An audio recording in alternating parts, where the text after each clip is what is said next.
C మరియు C++ లోని tokens పై spoken tutorial కు స్వాగతం. ఈ తరగతిలో మనం నేర్చుకోబోయేది టోకెన్లను ఎలా నిర్వచించడం మరియు ఉపయోగించడం. ఉదాహరణ ద్వారా వీటిని చూద్దాం. మనం సామాన్యంగా చేసే తప్పులు మరియు వాటి సవరణలను కూడా వివరిస్తాను. ఈ ట్యుటోరియల్ రికార్డ్ చేయుటకు నేను ఉపయోగించినవి ఉబుంటు ఆపరేటింగ్ సిస్టమ్ 1110 జీసీసీ మరియు G++ కంపైలర్ వర్షన్ 461. టోకెన్ల పరిచయంతో ప్రారంభిద్దాం. టోకెన్ డేటా టైప్లు, వేరియబుల్లు, స్థిరాంకాలు మరియు ఐడెంటిఫైయర్ల తరగతికి చెందిన పదము. ఒక ప్రోగ్రాంతో ప్రారంభిద్దాం. నేను ప్రోగ్రాంను ఎడిటర్లో టైప్ చేసి ఉంచాను. దానిని తెరుస్తాను. మన ఫైల్ పేరు tokens.c అని గమనించండి. ఈ ప్రోగ్రాంలో వేరియబుల్లను ఇనిషియలైజ్ చేసి వాటి విలువలను ముద్రిద్దాం. ఇప్పుడు కోడ్ను వివరిస్తాను. ఇది మన హెడర్ ఫైల్.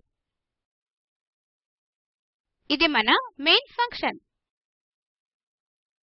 ఇక్కడ ఇంట్ ఒక కీవర్డ్. కంపైలర్కు కీవర్డ్ల అర్థం తెలిసి ఉంటుంది. a ఒక పూర్ణాంక వేరియబుల్. దానికి 2 విలువను కేటాయించాము. దీన్నే ఇనిషియలైజేషన్ అంటారు. వేరియబుల్కు విలువను ఇవ్వకపోతే దానిని డిక్లరేషన్ అంటారు. ఇక్కడ b ఒక స్థిరాంకం. b ని ఇనిషియలైజ్ చేయుటకు దానికి 4 విలువను కేటాయించాము. Const keyword read only variable సృష్టించుటకు ఉపయోగిస్తారు. కీవర్డ్స్ మరియు స్థిరాంకాల గురించి మరింత తెలుసుకోవడానికి మన స్లైడ్స్ వద్దకు వెళ్దాం. కీవర్డ్లకు మార్చలేని ఒక స్థిరమైన అర్థం ఉంటుంది. కీవర్డ్లను వేరియబుల్ పేర్లుగా ఉపయోగించలేము. C లో 32 కీవర్డ్లు ఉన్నాయి. ఆటో, బ్రేక్, కేస్, చార్, enum, extern మొదలైనవి. స్థిరాంకాలు. స్థిరాంకాలకు స్థిర విలువలు ఉంటాయి. అవి ఒక ప్రోగ్రాం అమలు అయ్యేటప్పుడు మార్పులు చెందవు. న్యూమరిక్ మరియు క్యారెక్టర్ స్థిరాంకాలు అనబడే 2 స్థిరాంకాలు ఉన్నవి. మన ప్రోగ్రాంకు తిరిగొద్దాం. ఇక్కడ ఫ్లోట్ వేరియబుల్ C యొక్క డేటా టైప్. మనం దానికి 1.5 విలువను కేటాయించాము. డేటా టైప్ నియమాలతో కూడిన ఒక పరిమితమైన విలువల సెట్. ఇక్కడ d ఒక వేరియబుల్. చార్ మరియు సింగిల్ కోట్స్ మనం క్యారెక్టర్ తో వ్యవహరిస్తున్నామని సూచిస్తుంది. ఫలితంగా d ఏ విలువను నిల్వ చేసే ఒక క్యారెక్టర్ వేరియబుల్. ఇంట్, డబుల్, ఫ్లోట్ మరియు చార్ అనేవి డేటా టైప్లు. a, c మరియు d అనేవి వేరియబుల్లు. ఇప్పుడు మన స్లైడ్స్ కు తిరిగొద్దాం. డేటా టైప్ మరియు వేరియబుల్స్ గురించి మరింత తెలుసుకుందాం.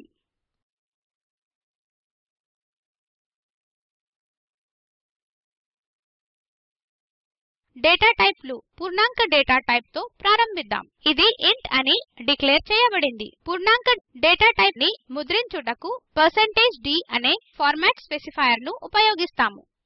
అదే విధంగా ఫ్లోటింగ్ పాయింట్ సంఖ్యలో ఫ్లోట్ మరియు %f ఉపయోగిస్తాము. క్యారెక్టర్ డేటా టైప్లకు %c ఉపయోగిస్తాము. మరియు డబుల్ డేటా టైప్ కొరకు %lf ఫార్మాట్ స్పెసిఫైయర్ ఉపయోగిస్తాము.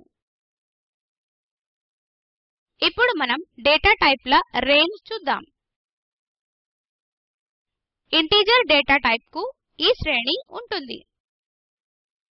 ఫ్లోటింగ్ పాయింట్ డేటా టైప్ కు ఈ శ్రేణి ఉంటుంది. క్యారెక్టర్ డేటా టైప్ కు ఈ శ్రేణి ఉంటుంది. మరియు డబుల్ డేటా టైప్ కు ఈ శ్రేణి ఉంటుంది. వేరియబుల్లో నిల్వ చేసిన విలువలు ఈ శ్రేణి కంటే అధికం లేక తక్కువ ఉండకూడదు. ఇప్పుడు వేరియబుల్స్ ను చూద్దాం. వేరియబుల్ ఒక డేటా పేరు. దీన్ని డేటా విలువను నిల్వ చేయుటకు ఉపయోగిస్తారు. ప్రోగ్రామ్ రన్ అవుతుండగా ఇందులోని విలువలు మార్పు చెందవచ్చు. వేరియబుల్ ని ఉపయోగించే ముందు డిక్లేర్ చేయాలి. వేరియబుల్ల పేర్లు అర్థవంతంగా ఉండాలి. ఉదాహరణకు జాన్, మార్క్స్, సమ్ మొదలైనవి. ఇప్పుడు మన ప్రోగ్రాంకు తిరిగి వెళ్దాం.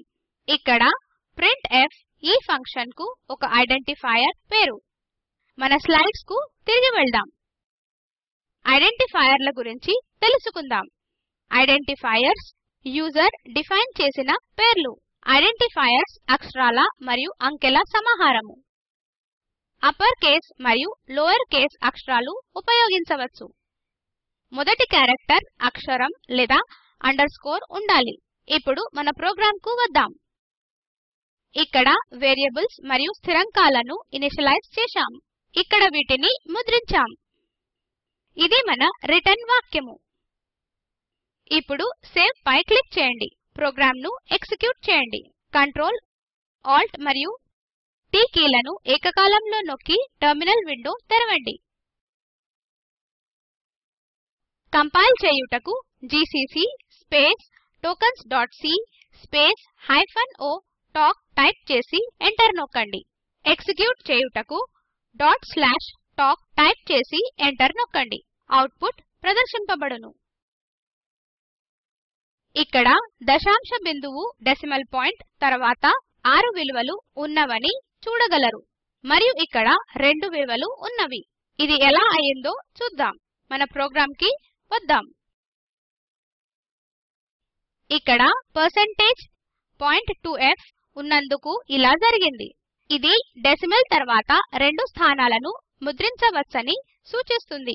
డెసిమల్ తర్వాత 3 స్థానాలు కావాలంటే %.2f ను %.3f తో మారుద్దాం. సేవ్ పై క్లిక్ చేయండి. టెర్మినల్కు తిరిగి రండి. ఇంతకు ముందు చేసినట్టు కంపైల్ చేద్దాం. ఇక్కడ డెసిమల్ తర్వాత 3 స్థానాలు ఉన్నవని కనిపిస్తుంది. ఇప్పుడు ఇదే ప్రోగ్రామ్ను C లో ఎగ్జిక్యూట్ చేద్దాం. మన ప్రోగ్రాంకి తిరిగి వద్దాం. ఇక్కడ కొన్ని మార్పులను చేద్దాం. ముందుగా Shift Ctrl S కీలను ఏకకాలంలో నొక్కండి. ఇప్పుడు .cpp అనే ఎక్స్టెన్షన్ తో సేవ్ చేయండి.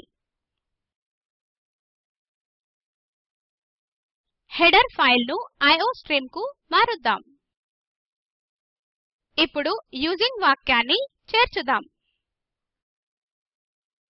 సేవ్ పై క్లిక్ చేయండి.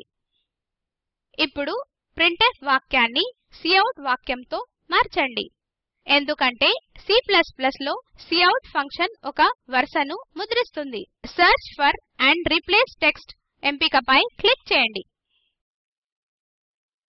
ఇక్కడ printf ఓపెనింగ్ బ్రాకెట్ టైప్ చేయండి.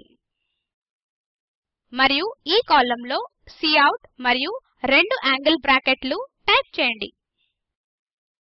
ఇప్పుడు రిప్లేస్ ఆల్ పై క్లిక్ చేసి క్లోజ్ పై క్లిక్ చేయండి. మనకు ఫార్మాట్ స్పెసిఫైయర్ మరియు \n అక్కర్లేదు. వీటిని తొలగిద్దాం. ఇప్పుడు కామా తొలగించి 2 యాంగిల్ బ్రాకెట్లను టైప్ చేయండి. సేవ్ పై క్లిక్ చేయండి. ఇప్పుడు క్లోజింగ్ బ్రాకెట్ తొలగించండి. 2 యాంగిల్ బ్రాకెట్లు టైప్ చేయండి.